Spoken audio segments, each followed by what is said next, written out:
Hi, I'm Louise Hicks of Aim to Purpose, the radio show, where we are broadcasting live every Monday, 5 p.m. Pacific time, here in Hollywood, California. Our guest on January 26th is Alma G. Davis. And she's going to be a very amazing, phenomenal guest because we're going to talk about the after effects of domestic violence. And we know that's coming up. It's not until I believe October. We have a while to go, but domestic violence takes place every day of the year.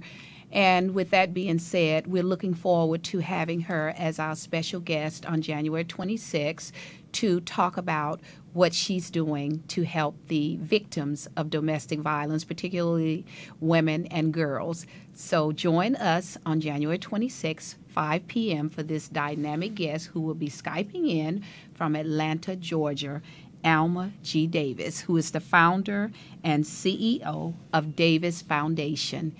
And again, Louise Hicks, Aim to Purpose, the radio show. Join us.